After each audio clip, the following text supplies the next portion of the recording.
नवरात्रि के तीसरे दिन माता दुर्गा के तृतीय रूप यानी चंद्र घंटा की पूजा की जाती है। नवरात्रि उपासना में तीसरे दिन की पूजा का बहुत महत्व है, क्योंकि देवी का यह स्वरूप भक्तों को सभी प्रकार की बाधाओं और संकटों से उबारने वाला होता है। देवी के मस्तक पर घंटे के आकार का अर्धचंद्र है, इसीलिए देवी के इस स्वरूप को चंद्र घंटा कहा जाता है। देवी के शरीर का रंग सोने जैसा चमकीला है।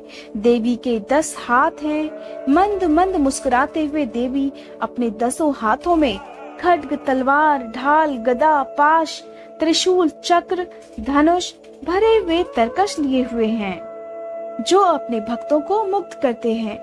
इनका वाहन शेर है और माँ चंद्रघंटा की पूजा करने से भक्तों को साहस मिलता है, हिम्मत मिलती है, साथ ही मन में व्याप्त हर डर समाप्त हो जाता है। अब जानते हैं कि माँ चंद्रघंटा की पूजा किस तरह से करें। नवरात्रि के तीसरे दिन माँ चंद्रघंटा की पूजा के लिए खासकर लाल रंग के फूल अवश्य चढ़ाएं। इसके साथ ही फल में लाल सेब चढ़ाएं।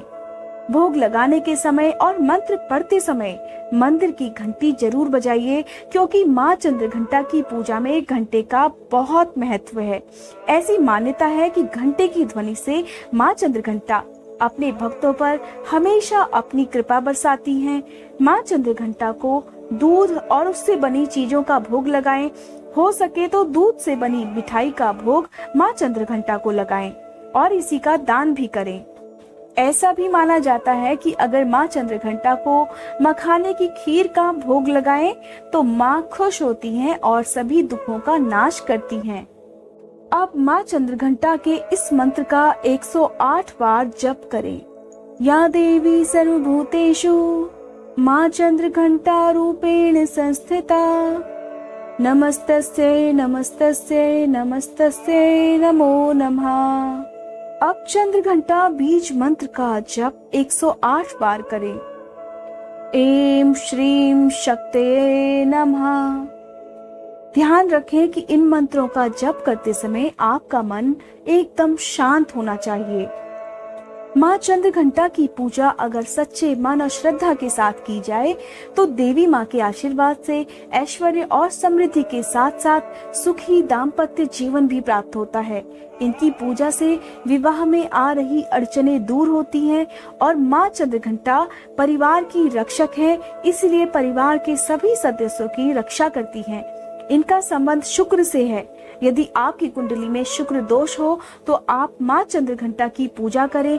ऐसा करने से आपकी राशि में या आपकी कुंडली में जितने भी दोष हैं वो सभी दूर हो जाएंगे। अब सुनते हैं माँ चंद्रघंटा की पूजा व्रत कथा। माँ दुर्गा के इस स्वरूप की कथा भी भगवान भोलेनाथ से ही संबंधित है।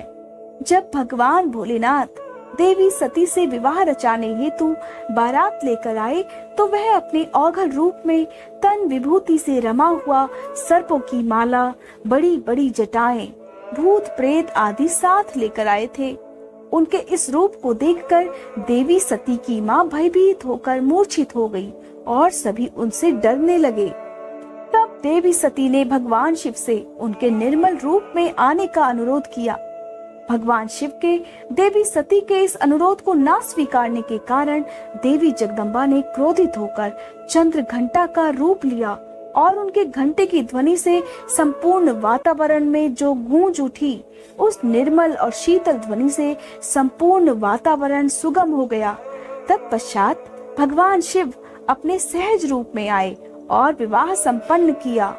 यह थी तीसरे दिन पूजी जाने वाली माँ चंद्रघंटा की पूजा व्रत कथा।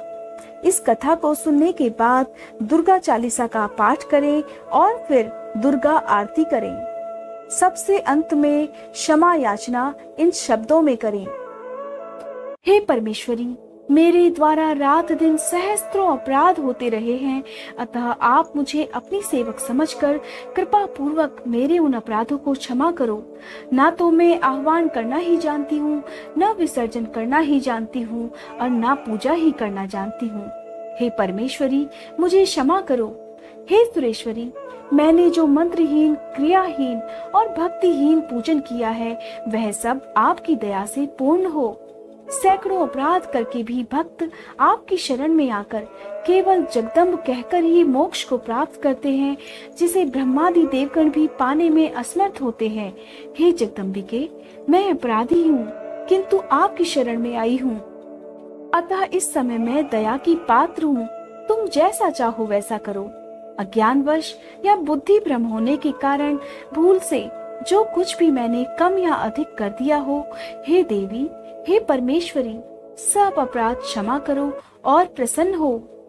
हे जगन माता, हे कामेश्वरी, सच्चिदानंद स्वरूपिणी परमेश्वरी, आप प्रेम पूर्वक मेरी यह पूजा स्वीकार करो और मुझ पर प्रसन्न हो। आप गुप्त से भी गुप्त वस्तु की रक्षा करने वाली हो। आप मेरे किए हुए इस जप को ग्रहण करके मेरे सभी अपराधों को क्षमा करो। हे देवी, हे महेश्वरी, आपकी कृपा से मुझे सिद्धि की प्राप्ति हो। यह थी माँ चंद्रघंटा की पूजन विधि, कथा और क्षमा याचना। इसके बाद आपके मन में जो भी इच्छा है उसकी पूर्ति के लिए माँ चंद्रघंटा से प्रार्थना करें। व्रत के दिनों में दान करना अनेकों यज्ञों के बराबर फलदायी माना जाता है, इसलिए व्रत के दिनों में दान अवश्य करें। आज की इस वीडियो में बस इतना ही। अपनी अगली वीडियो में मैं आपको बताऊंगी नवरात्रि के चौथे दिन किन देवी माँ की पूजा की जाती है, साथ ही कुछ ऐसे सरल उपायों के बारे में जिन्हें करने से देवी माँ अवश्य प्रसन्न होंगी। आपको यह वीडियो कैसी लगी कमेंट बॉक्स में जरूर बताइएगा। साथ ही वीडियो पसंद आने पर लाइक करें। अगर आप मेरे चैनल पर नए हैं और अभी तक आपने मेरा चैनल सब्सक्राइब नहीं किया है तो सब्सक्राइब जरूर कर लें। साथ ही बेल आइकन प्रेस करना बिल्कुल मत भूलें।